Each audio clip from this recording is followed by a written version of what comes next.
जय श्री राम।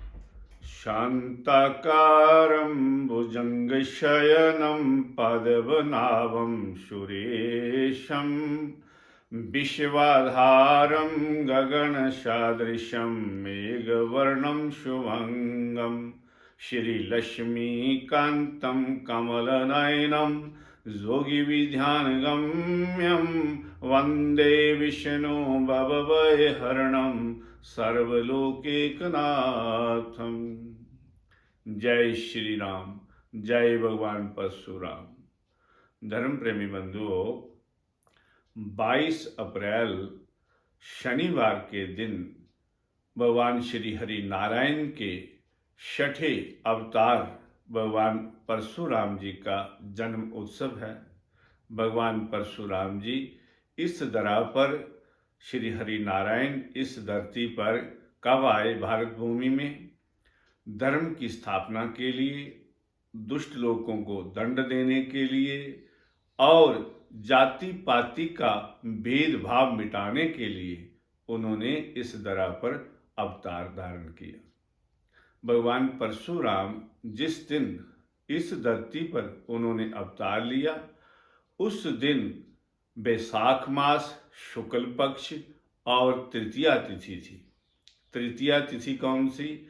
पूरे वर्ष में, सारे वर्ष में एक ही ऐसी तृतीया है, इसे कहते हैं अक्षय तृतीया। जिस तिथि का कभी नाश ना हो, जिसका कभी नाश ना हो, उसे अक्षय कहते हैं। इसलिए इस तिथि को सतयुग की तिथि भी कहते हैं। सतयुग कहीं कहीं मतभेद के अनुसार लिखा गया है त्रेता युग। उसका आरंभ काल भी अक्षय तृतीया के दिन ही हुआ था, इसलिए ये बड़ी पुण्यदायिनी तिथि है। 22 अप्रैल को सुबह 7:50 पर तृतीया तिथि शुरू होगी। अब भगवान परशुराम जी का जो अवतार है वो हुआ था प्रदोष काल में, सायंकाल को, रात्रि के प्रथम पहर में। उस समय पुनर्वसु नक्षत्र था। उस समय मिथुन राशि का चंद्रमा था। 6 ग्रह अपनी उच्च राशि में बैठे हुए थे और भगवान ने इस धरा पर अवतार लिया। आप जानते हैं, मेष राशि में जब भगवान सूर्य नारायण होते हैं, उनकी जो उच्च राशि होती है, इसलिए इस मास में जन्म लेने वाले जो लोग होते हैं उनका तेज प्रताप बहुत होता है। भगवान परशुराम त्यागी, वैरागी और महान तपस्वी हुए। उन्होंने इतना तप किया कि उनकी जो गति है वह पवन से, हवा से भी तेज थी, तीव्र थी। 1 सेकंड में ही वो महेंद्रगिरी पर्वत पर पहुंच जाते थे और वहां से जनकपुरी में पहुंच जाते थे। तपस्या के, तपोबल के प्रभाव से ही उन्होंने इस सारे संसार को 24 बार जीता और फिर वह धरती, वो धरनी सब दान करके दे दी। ऐसे हैं भगवान परशुराम। अब उनका नाम परशुराम कैसे पड़ा? राम जो हर हृदय में रमन करते हैं उन्हें राम कहते हैं।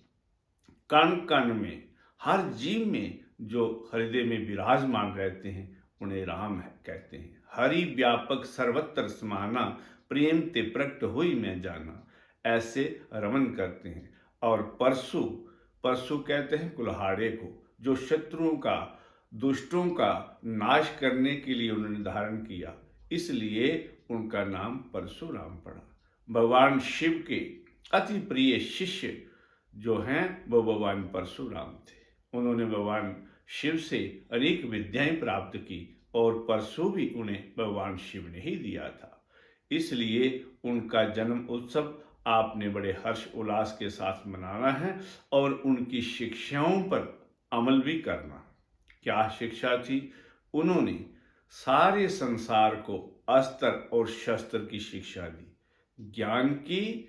और जब दुष्ट अति उपद्रव करने लगे, संसार में प्रलय मचाने लगे, तब उनको दंड देने के लिए शस्त्र का प्रयोग।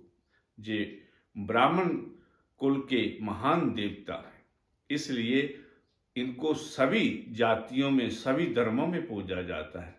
महाभारत काल में जितने भी युद्ध में महान योद्धा युद्ध कर रहे थे वह इन्हीं के शिष्य थे। भीष्म पितामह इन्हीं के शिष्य थे, दानवीर कर्ण इनका शिष्य था, द्रोणाचार्य इनके शिष्य थे। इसलिए इन्होंने ही शस्त्र विद्या और सारे संसार को शास्त्र विद्या भी दी। सभी जातियों को समान रूप से प्रेम करने का, स्त्री जाति का सम्मान करने का इन्होंने ही ज्ञान दिया। आप जानते हैं, काशी नरेश की 3 कन्याएं अंबे, अंबिके, अंबालिके, इनको जब बलात् हरण करके ले आए थे भीष्म पितामह, तो भगवान परशुराम ने उनसे भी युद्ध किया था। इसलिए क्षत्रिय धर्म का पालन भी इन्होंने किया और ब्राह्मण धर्म का भी पालन किया। इनका जन्म उत्सव आपने अपने घर में सभी ने हर्ष उल्लास के साथ मनाना है। अपने बच्चों को ये शिक्षा देनी है कि भगवान ने अपने पिता की, अपने माता की किस तरह से सेवा की। अपने पिता के जमदग्नि, इनके पिता का नाम जमदग्नि है, माता का नाम रेणुका है। बहुत ही आज्ञाकारी पिता के पुत्र हुए और इन्होंने अपने धर्म का बड़ी अच्छी तरह से पालन किया। 7 चिरंजीवियों में भगवान परशुराम का अमर नाम है, अजर अमर अविनाशी। आज भी भगवान महेंद्र गिरी पर्वत पर तपस्या कर रहे हैं, लेकिन हम लोग इन भौतिक चक्षुओं से उन्हें देख नहीं सकते। कण कण में समाये हैं भगवान परशुराम। अब अक्षय तृतीया रविवार 7:48 तक सुबह रहेगी। इसलिए इस तिथि में किया हुआ दान पुण्य अति फलदायी होता है, उसका कभी नाश ही नहीं होता। आपने उस दिन फल, वस्त्र, जल गरीबों को देने हैं, दान करने हैं। जितना आप उस दिन दान पुण्य करोगे उसका फल कभी समाप्त नहीं हो सकता। और अगर आप पाप कर्म करोगे तो वो भी समाप्त नहीं होगा। उसका इतना फल बन जाएगा कि नरक भोगते भोगते आपका वहां से जो है नाश नहीं होगा, अर्थात आप नरक में बैठे बैठे अनेक दुखों को प्राप्त करोगे। इसलिए उस दिन पाप आपने कोई करना नहीं है। वैसे भी मनुष्य को मन, वचन और कर्म से कभी पाप नहीं करना चाहिए, और जो करेगा अक्षय तृतीया के दिन उसका इतना फल बनेगा कि भोगते भोगते उसको नरक से बाहर आने का समय नहीं मिलेगा, अर्थात जमराज धर्मराज उसको दंड देते ही रहेंगे। इसलिए आपने उस दिन पानी से भरा हुआ घड़ा, जल से भरा हुआ घड़ा, पंखा, फल, ऋतु फल जो होते हैं, ऋतु फल किसे कहते हैं, जैसे ककड़ी हो गई, तरबूज हो गया, आम हो गया, इन फलों का दान दो। गरीब बच्चों को शिक्षा के लिए, देखो जन्म उत्सव तो हम मनाते हैं, लेकिन ब्राह्मण समाज इसमें बढ़ चढ़कर हिस्सा लेता है।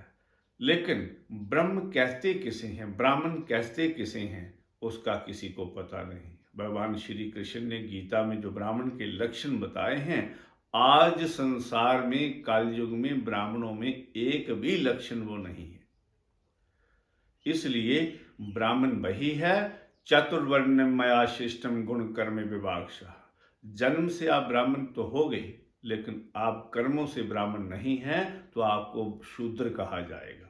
अगर मांस खाते हैं, मदिरा पीते हैं, तंबाकू सिगरेट पीते हैं और फिर अपने आप को ब्राह्मण कहते हैं।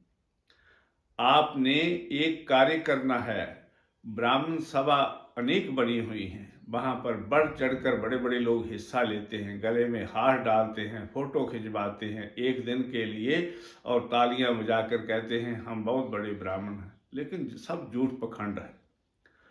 घर घर में जाकर अपने सनातन का प्रचार करना, अपने सारे समाज का, कोई भी गरीब है बच्चा, किसी जाति का है, किसी धर्म का है, वो पढ़ना चाहता है, उसको किताबें लेकर दान कीजिए, वह दान है। उसको भोजन दीजिए, उसे बस्तर दीजिए, स्कूल की वर्दी नहीं है बच्चों के पास तो उनको वो दीजिए।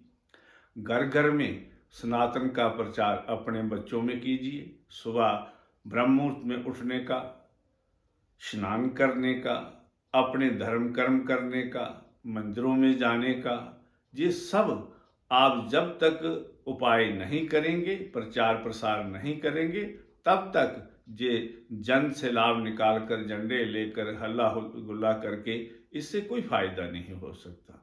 जब तक आप जन कल्याण के लिए, समाज के लिए कोई कल्याण कार्य नहीं करेंगे, तब तक भगवान की शिक्षाओं का पालन नहीं हो सकता। इसलिए हर प्राणी के उत्थान के लिए, देश के लिए, राष्ट्र के लिए, समाज के लिए अच्छे कार्य करने की शिक्षा भगवान परशुराम ने दी है। उस पर चलोगे तभी इस समाज का भला होगा, तभी ब्राह्मण समाज का भला होगा। ऐसे ब्राह्मण समाज का भला नहीं हो सकता।